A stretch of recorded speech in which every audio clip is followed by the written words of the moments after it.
I'm Bobby here, and let's queer up politics. New York lawmakers propose lifting AIDS-era ban on LGBTQ plus bathhouses. New York State lawmaker Erik Bottcher is introducing legislation to lift a 1985 prohibition on commercial bathhouses enacted during the initial surge of the HIV/AIDS crisis. The Public Health Modernization Act seeks to dismantle the AIDS-era sanitary code regulations that effectively shut down adult bathhouses across the state. In place of prohibition, the proposed legislation would establish state licensing guidelines and updated public health standards for adult venues. Advocates and public health scholars argue that the 1980s era closures fail to reflect modern medical science, such as the availability of PrEP, PEP, and effective antiretroviral treatments, and instead stripped marginalized communities of vital social-cultural spaces. If passed by the legislature and signed into law, the measure will allow adult bathhouses to reopen legally under standardized state public health and safety protocols. Well, look, I wasn't even recognize the fact that I was gay back then when these closures happened. I mean, this is now 40-something years ago, and you were like 4 when this happened, Bobby. Yeah, exactly. At most. And the truth is, back then, it might have been necessary to prevent the spread of the epidemic because people were less educated about safe sex and all that stuff. But just like the blood donation ban, these are narrowly tailored to target LGBTQ spaces. I mean, other bathhouses exist today in New York City. Absolutely. It's just not, but they were targeting specifically bathhouses that cater to the LGBTQ community, specifically in this case, the gay male community. And there's now 2 generations of LGBTQ people in New York who have never even experienced a bathhouse or even heard of one before.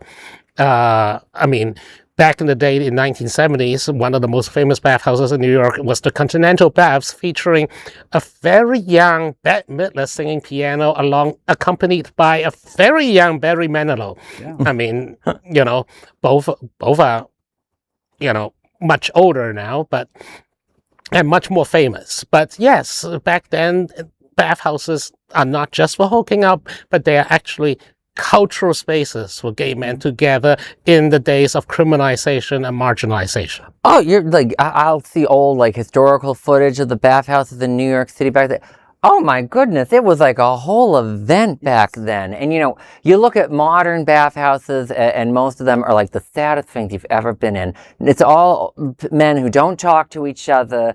It's very weird. And I do like the Club Fort Lauderdale. I've only been once, but they have a pool and a hot tub. I like to hang out there. But on the whole issue of the blood and closing the bathhouse, we say was this about, we didn't know about safe sex. It was more the medical community really was so in the Stone Age in the 1980s, well, not just on this, but on so many different issues. As someone before I even came out, but I remember seeing articles in Time magazine in the early 80s and knowing people and coming to terms with who I was in high school, but knowing gay people and saying, there were rumors you could get AIDS by sharing a fork. And I had a very close, openly gay friend.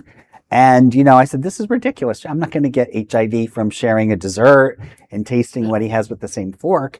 But we've come a long way. I think we need to look at, as a society, isn't it better for people who have sex with men or they're gay, however you want to identify, being in a safe space rather than possibly having a bad hookup and having a happy outcome. That's why I've talked about why we banned them in the first place was really the failure. Failure might be a too harsh word, but the medical community didn't know how to handle it back then. But we know now. There's no excuse to continue some of these old policies. Some of it's still homophobia, like the blood ban stuff. I've heard, as recently in the last 5 years, members of the medical community say, well, we've had to ban gay men from donating blood because there could be unseeable and undetectable pathogens in their blood. I'm like, that's fairy dust, honey. That is insane to say that there's undetectable pathogens. It could also be someone who is heterosexual who's never had sex. But something that cannot be detected by anything by known science. Well, you know, I think That's homophobic. of course it is.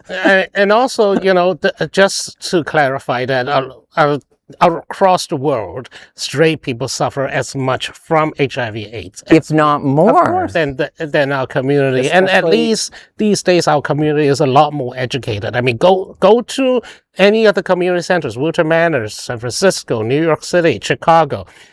PrEP is everywhere. Everyone. Well, yes, and you know, their mothers on And it. you look at some folks who don't have these resources in, you know, the African continent and other third world countries out there. Where, you know, we were funding those initiatives. Absolutely. I mean, PEPFAR and all that stuff, but of course, those things were dismantled by the forces inside 1600 Pennsylvania Avenue. Speaking of third world countries losing HIV funding, I think of the third world country known as the American South. Look at what's happening in Florida with HIV funding. Yes. Texas, Mississippi, it's been a huge issue down here. Yeah, and we can't return going backwards. Absolutely. Well, a lot of good commentary. There is no other queer nonprofit media platform like this in the entire world. Support our LGBTQ stories by sharing them and subscribing to Queer News Tonight.